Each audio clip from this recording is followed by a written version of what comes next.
Shavuot, and next year it will be together, so Pentecost and Shavuot, and God impressed on our hearts to send teams all over Europe. So at the moment we plan for 11 teams, which will go out at the moment I think it's 25 countries, to share the Aliyah message with believers, because maybe you noted in your country there are still some Christians who never heard about the fact that a Christian involvement in helping Jews to come back to Israel is one of the major topics on God's agenda. I mean, most people know that Israel exists and that Jews come home, but they have no idea how deep Christians are involved. So we want to share this. We believe it's part of the good news of the gospel, because it's also preparation for the return of the Lord. So I was asked to share with you a little bit about this whole topic. Here you see our logo, which we will have. I think soon we will produce some polos and t-shirts and some articles, and the teams will receive, but also you can get, to pray for this and to get involved in this in a certain way, even if you are not a part of a team. So, but maybe some of you can also be part of a team. I mean, in this outreach or in any other outreach we do. So I want to speak now in general. How do we prepare an outreach? And the outreach can be to speak to two people, or to speak in a prayer group, or to your neighbors, So, but how can we prepare for this? So don't be surprised today. We don't have any scriptures, but I hope it's still scriptural what we are doing, and you can test it yourself.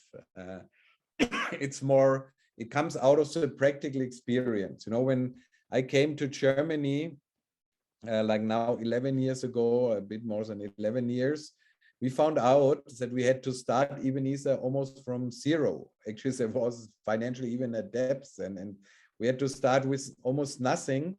So I knew I can't do it alone, so I need some more people, and we have to start to go to churches. And then that's what we are doing. Basically, I try every Sunday to be in a church or different places. I just come back from Poland. That was not an Israel meeting, but we had a conference with 450 people. So just to meet people, to share with people, to get a sense of a spiritual atmosphere in a country and see how we can do the work. So I will just give you some points, and then if you want specific about specific things more, you have to ask me, or you have to work on this, or think about more.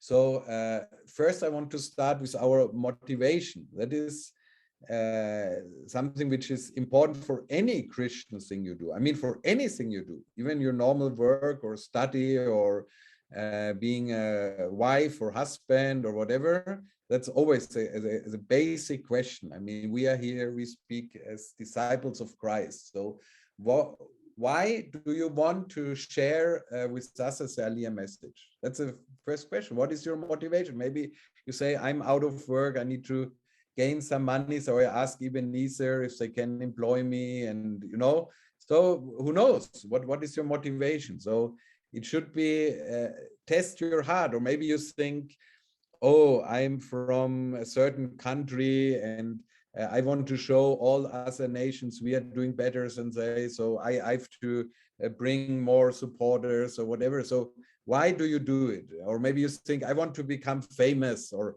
I like to travel, and then when I go to churches, I can see a lot of the world, whatever. I mean, whatever it can be. Or maybe you're single and you think, oh, if I go to many churches, I find the right husband or wife. Or, I mean, just ask your heart.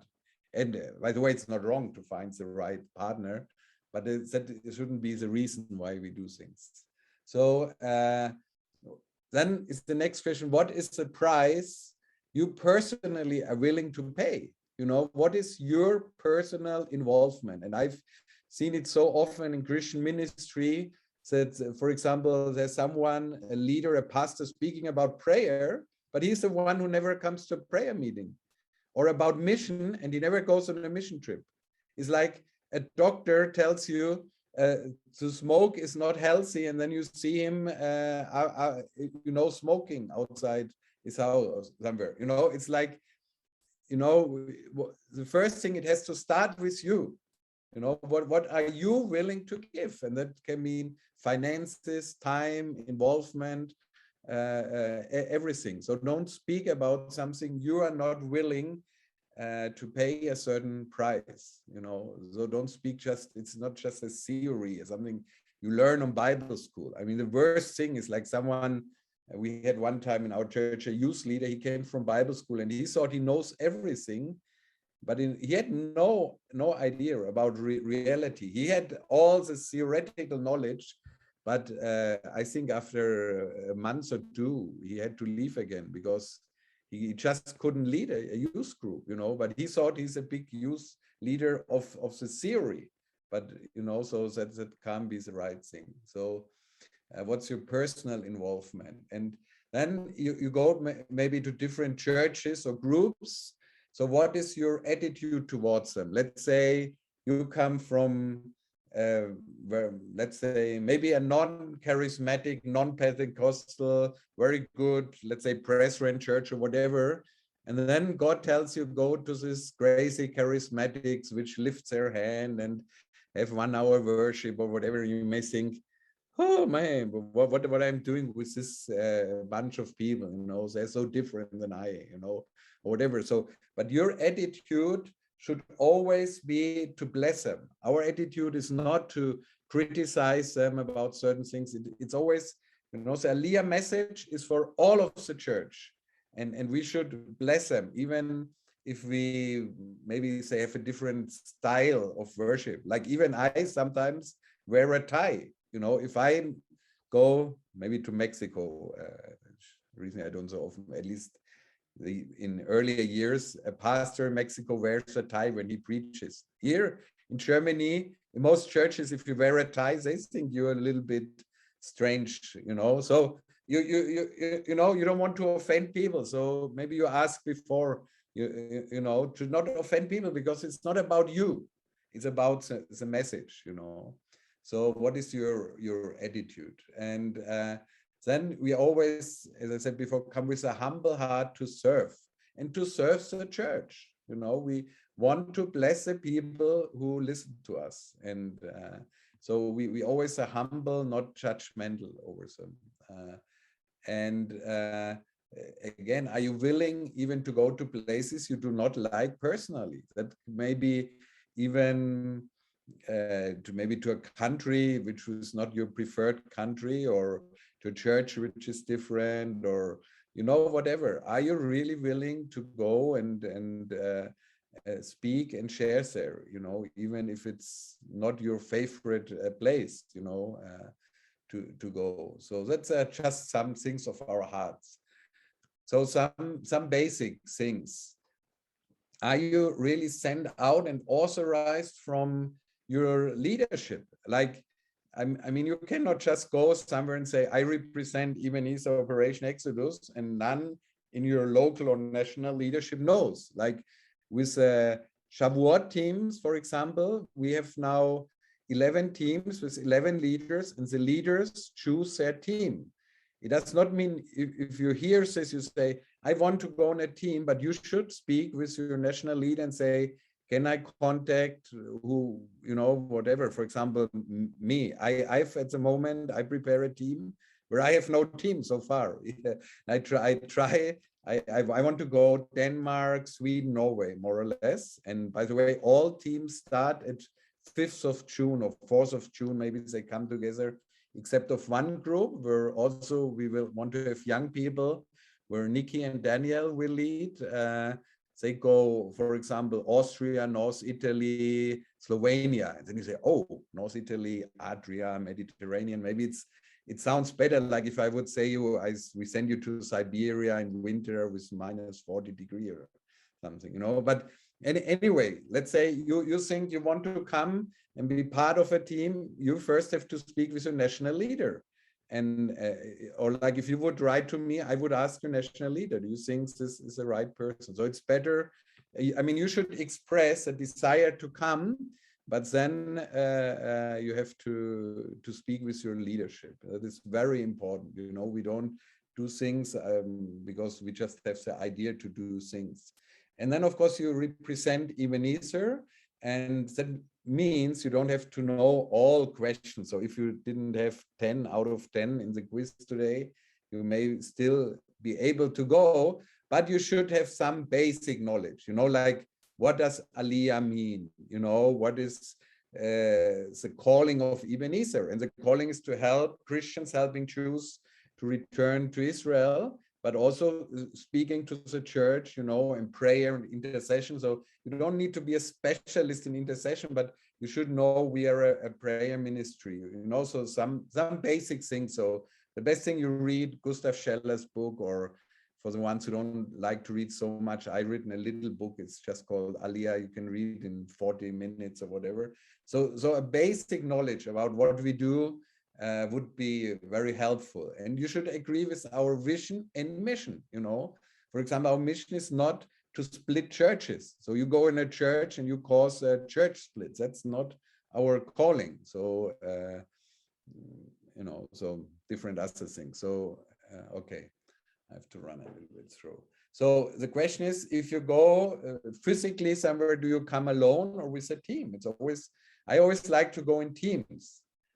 I mean, I did from when I was a teenager. I like to travel with teams, to be with teams, to train other people. And also because I know my gifts are somehow limited. And if you come with a team, you can do more things. For example, when you preach, it's nice if you have a little book table, someone is at the book table. Because if people run out after church, depending on your preaching, they will run faster or slower. But then there's someone on the book table and can say, look here, do you want to have a book, or do you want to give your name or whatever? So, you know, and but for example, we don't do teams like gender mixed teams. If you're one girl and one boy, if you're not married, you should always try to be at least 3, you know, or something, because that is not a good testimony, especially if you travel and stay somewhere overnight. I mean, I don't mean if you go to your own church or neighbor church or something, but you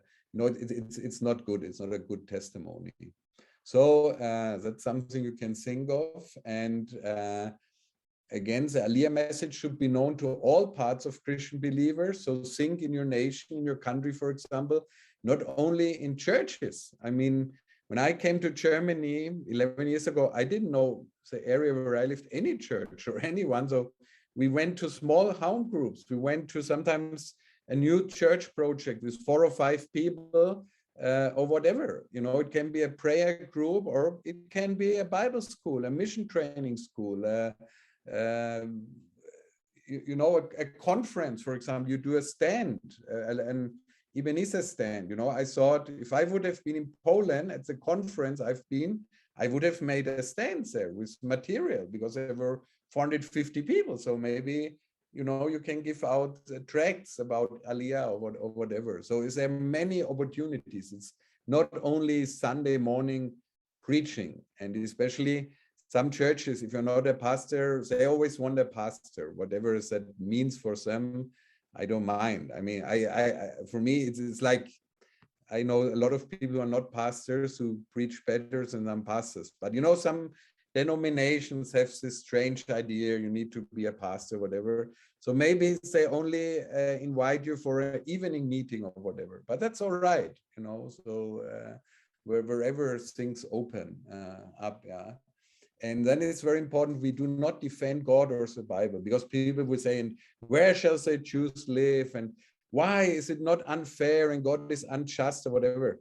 I mean, God is sovereign. Don't start discussions which are fruitless. I found out very often, like, you have some people who are open, and then comes the others in and they distract you. They like want to discuss, and I mean, they don't want to change their heart anyway. So don't waste your time with fruitless things, try to focus, and don't be distracted through discussions, and if you, some things, if you don't know, as most of the things I don't know, and I even don't maybe understand, so I say, I don't know. I mean, ask someone else, ask Geraldine or whomever, but you share what your understanding is, and that's all right, so you don't have to defend everything. Okay, so spiritual preparation is very important. Do you prepare your outreach in prayer? I mean, that is not only for if you go for Ebenezer. Any meeting you do, everywhere, anywhere you go, you should always prepare in prayer. And I must say, I hardly gave 2 times the same preaching, even if some things are similar, of course. Before every meeting, you have to pray and you have to see God. So the preparation for a meeting, even if it's a 20 minutes talk, may take you 2 weeks of everyday prayer and even fasting or whatever, because it's a spiritual thing you're doing, and you have to be prepared spiritual. So, and that starts in prayer, in personal prayer or prayer with others about this event, and then the second question, and it sounds funny, but you have to ask yourself again and again, are you convinced that the Aliyah message, the message you give, is in God's agenda? I mean, in theory, we can all believe, yes, it's the right thing, but you have to be 100% convinced. If you doubt, you will not do it by faith. And the Bible says everything which is not out of faith is even sin, So it's just sharing something and you're not convinced. Let me give you an example. We had a conference, I think it was 2006 or somewhere around this, maybe 7 or 5 or whatever, in Jerusalem, and there was a sister from China, and she spoke to us about the Chinese Jews coming back, from the Kaifeng Jews. And I must be very honest, I was then missionary, and I heard about the area of Kaifeng. I never heard about the Kaifeng Jews, I must say. And I thought that's a little bit over the top. I mean, Jews in the middle of China and we should pray. And I found it a little bit, I must confess, but I mean, I said, okay. And then some years later, I read an article about it, how with a picture in Jerusalem Post from 5 girls from Kaifeng Jews coming back to Israel. And then again, God reminded me, and I had to repent. And then I had, of course, more knowledge about it. And the same year, we meet some of the Kaifeng Jews in Jerusalem, because Michael Freund brought them to our tour group. And they told their story how for 250 years they had no synagogue and they have to meet in secret, and how they are still 900 there, not giving up their Jewishness and everything. And I was so impressed, and I had to repent, because I said, I don't have faith, for this. It was like too strange for me, So if you share something, of course, you can just share facts, but it's better, it's really from your heart, and you believe it's possible. Like, so you have to really learn to walk by faith. If you think now 6 million Jews from America, God said they will come to Israel. How? When? Where shall they live? I've no idea, but you must be sure it's God's will, So if not, you just speak about something you yourself are not convinced that, and that is never a good idea for any preaching, So do you have faith also that this meeting you're speaking will have eternal fruit?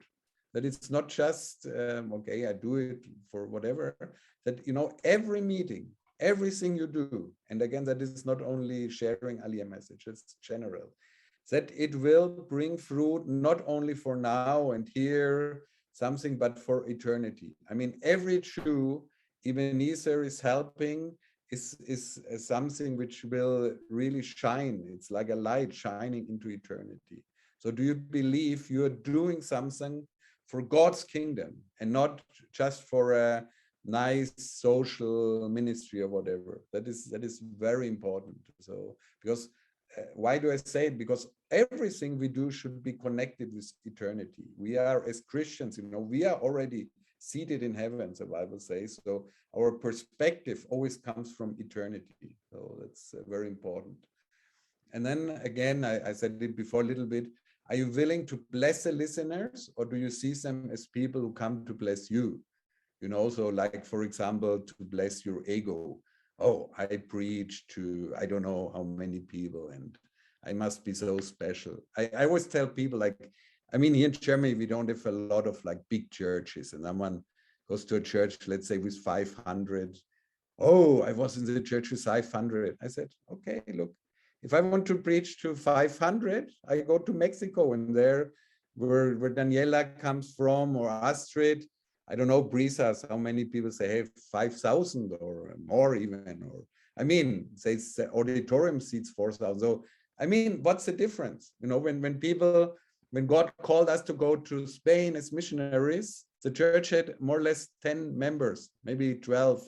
It was a lot on a Sunday. So we came with 5 because we have 3 children. It was like revival for them, 50% church growth in 1 week. So, but, and people told me, but Johannes, it's stupid. Why do you go there? You could start a new church with so many. But, that's not, you don't do things because of you. You don't count people. This I learned a lot from my pastor in Mexico, the founder, from Roger. He said, you never follow the money. You never follow to become famous, or what the world would say that's a success. And very often I found out, you go to a small group of 5 or 6 people, and they may be more interested in Aliyah message, more dedicated, and you go to a church. I've been in churches with 200, 300 people, and they give you a donation of maybe 100, 200 euro, like a little bit from whatever the money collection is. And you go, like we were in Austria the other day, there were 12 church members, Gabriela, Chihu, and myself, and their 2 children, and they gave 2,000 euro as a donation, because God touched their hearts, just, and what people give shows a little bit of their heart. What I want to say, we do not go because we expect to be famous, to get big collection or whatever. We go where God opens doors.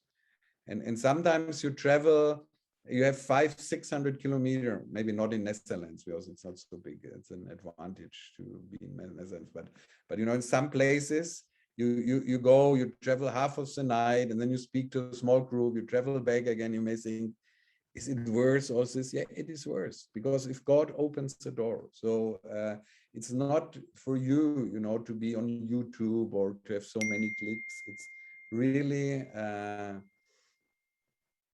you want to bless these people, and you also don't go because, oh, if I go in certain countries, it's nice food and they invite me to a nice restaurant after, in some places they invite you for nothing, but you share. So, it's not about you. Okay. And then if you go to a place, you always ask yourself, is there any spiritual challenge? Especially, of course, in our ministry related to the Jews or Israel. Like, if you would be invited, coming from Poland, to preach in Auschwitz, maybe you should know a little bit what happened in Auschwitz before, or for example, if you go to a place which is very anti-Semitic, or a denomination which is in itself a little bit very much in like replacement theology, you should be informed about this, and you should pray for this. Yeah. And so find out a little bit, if possible, is there any special spiritual challenges in this place? Yeah. I mean, that only would be a topic for a whole weekend seminar, but that's more if you speak also about intercession. So, and again, how is your own spiritual walk with the Lord? Do you live in good relationship? And especially like if you're married, I mean, the Bible says, if you are in a problem, I say in my own words, with your wife, even your prayers will be in vain. So you can pray for hours. If you don't go and say to your wife, sorry that I treated you bad yesterday or whatever, or then you have to bring your relationship in order, and with brothers and sisters, and not only with the ones who are nice to you, but also with the ones who maybe did something to you which was not so nice. So you should always live what is on you in a spirit of forgiveness and shalom and peace with others. That is very important, because then if not, you are not good prepared to share. And then sometimes at certain places there's a specific word God has given for that occasion. Like we now plan to go in new countries. For example, we start not too long the work in Hungary. So is there something special God has given for Hungary? So now we have been there. Now we find out there are special promises maybe or whatever for a certain city or place or area. So find out, if there exists already maybe a history of promises for a certain place. For example, if I don't know, if there's someone here from Wales, if you find out Bible College of Wales, if you study a little bit, and there's a history of blessing and prayer for Israel. So maybe for some years they did not live in it, but now it's starting again. So find out things like this, Or like I come from Nuremberg, it's in Germany. It's a place where Hitler did build a Pergamon altar, only in much bigger, where he did the Nuremberg laws and things like this. So you have to know the things a little bit if you really want to break the spirit of anti-Semitism or help to break it, Okay. And then it's always good if other intercessors know about your outreach and if they cover you in prayer. So just let some others know, maybe your team in your country. Okay, now we go a little bit more in the practical. Whom do you contact to get access to a new place? I mean, think about it. You want to go to a certain city.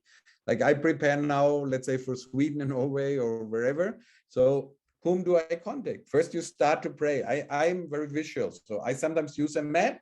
And for example, where we live now, 10 years ago, I did not know not one person in this area, not one church. I never preached in this area, only in one place. Sometimes we came from Spain. I came with a worship team and we helped at a worship conference, but that was many years ago, nothing to do with Israel. So we always start to pray and pray and pray. And suddenly, you meet someone from this area and suddenly, this we call divine connections, so, but you have to ask whom can you get in contact with? So sometimes it's, someone who knows someone.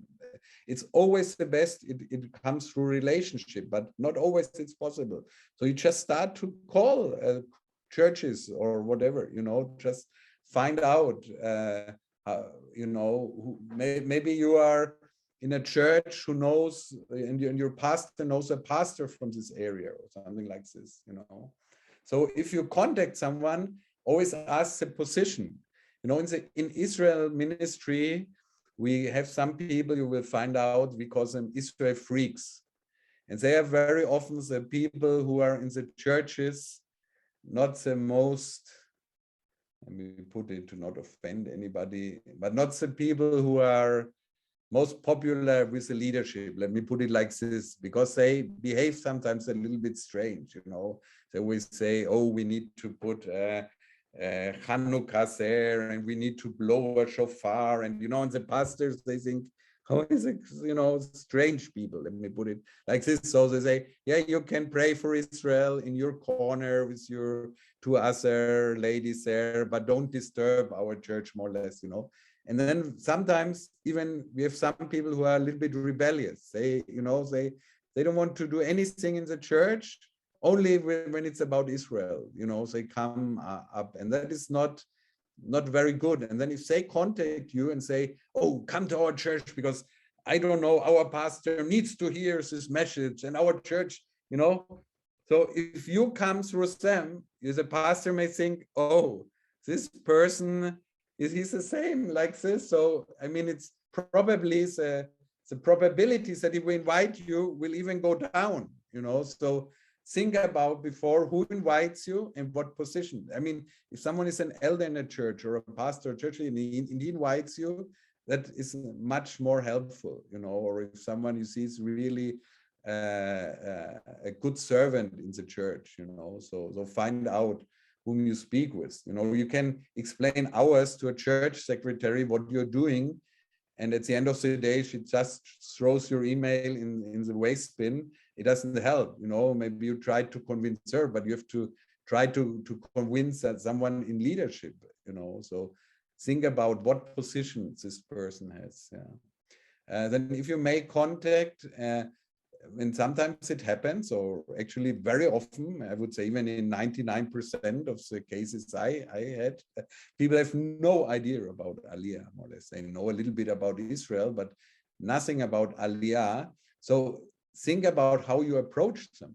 If you tell them, look, everything you're doing and everything's so wonderful, and say, never even did hear about this, it's too much.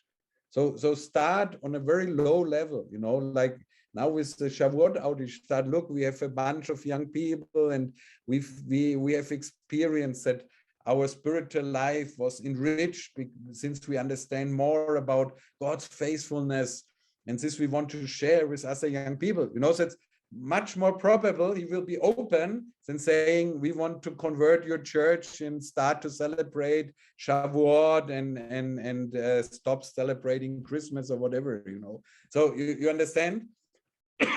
we have to be a little bit wise what we tell people, and of course it must be honest, you know. So start on a level people can understand what you're speaking about, and don't expect them to know too much. Of course, a pastor, most pastors know about Israel, but like I had a pastor in Spain from a not small church, and we spoke always about Israel. And I mean, after years there, and then he said, I always thought Israel is like a sort of denomination, like Pentecostal or Baptist or whatever. And I said, no, there's the people like from Old Testament, like Abraham, you know, and so said, oh, but they are the ones who killed Jesus, you know. So basically, that was all his knowledge about Israel, you know. So I mean, it's don't think people have a big knowledge, you know. And he was a pastor, he even was in a Bible school, but like in Spain, in most Bible schools, Israel is no topic at all. So don't expect too much, you know. And it's always better you get a positive surprise. So think about it, what's the best to contact by phone, call, email, letter, you know. Like if you call someone, maybe he's just in a meeting and or has not a lot of time. So maybe it's better to write an email, you know. Normally letters are not so much. We use letters like general letters, you know, but normally if in the larger churches, they end up in the waste bin, you know, if they have not a personal letter to someone, you know. So maybe email and then remind them and say, just, you know, say who you are, whom you represent, you know, and then before you ask, can I come next Sunday and preach 60 minutes? It's better just, I would share, you know, some thoughts with you, and we feel maybe we can help your church and encourage your young people or whatever, and you know, and then try as soon as possible to have a personal call on the phone, and then you can explain more. And what we do very often, they say, oh, we don't know your ministry, so we send them Gustav Scheller's book, we send them Biblical Prophecy and some of our latest bulletins, you know, and then they know already a little bit what the ministry is all about. And then we come to practical preparation. So you have, once you go, then I now always say, like if you go physically, prepare the material. Do you have enough books, biblical prophecy reports with you? Prepare a little book table. How to prepare a good keynote, you know, is that you should learn. If you have never done it, ask someone who does it, you know, how you prepared. Most people do too much information, too small letters on a keynote. So try to test it a little bit, you know, in your home group or whatever, and then find update information. It's nice to know we helped in the year 1992, so many Olim, but it's also good to be updated, you know, where is, for example, the last 5 years, the main Aliyah nations, or this year, you know, how many Jews in average come to Israel at the moment, because then you can say it's happening at the moment, things like this, and then mix it with a general teaching about Aliyah, and if you have some personal experience. But then you always stays the truth. So if you never brought someone to the airport, or you never met a Jew, which is, I mean, most Christians never met a Jew, maybe except of Jesus, which whom they have in their heart. So you don't tell some, you can, you know, you say, I mean, I one day also I would like to have this experience. So be all honest, you know. And then find out before you come, how is the place equipped with sound or video? Like you want to show video, then you arrive, oh, they don't have a video projector, or you have only HDMI and they have you know, the old one, the VGA, we call it, the old cable, you know, and then you cannot connect you. So find out what they have. And very often they say, oh, we have very good equipment. And then you come there and it's like maybe 20-year-old and it just doesn't fit. Oh, that is wrong thing already, sorry.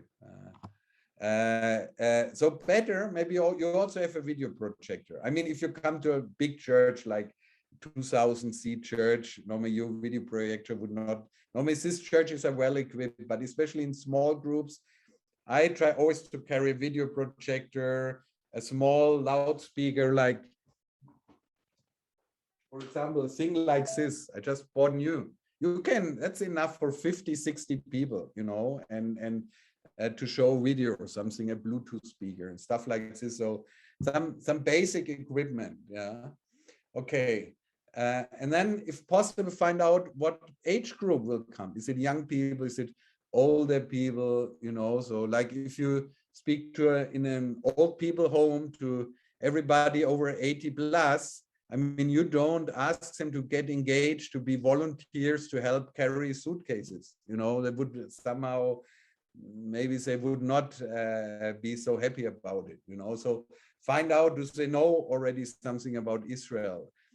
Sometimes we don't know, and very often it's a mixed group, but you try to speak to each one represented, you know, not only to the Israel freaks, or, you know, try to bring something which everybody can somehow identify. And then if you are invited to, let's say you speak in the morning at 9:30 is a church service, don't arrive 5 minutes before the service, you know, arrive in time, leave in time. If you have to overnight before, better, you come relaxed, you know.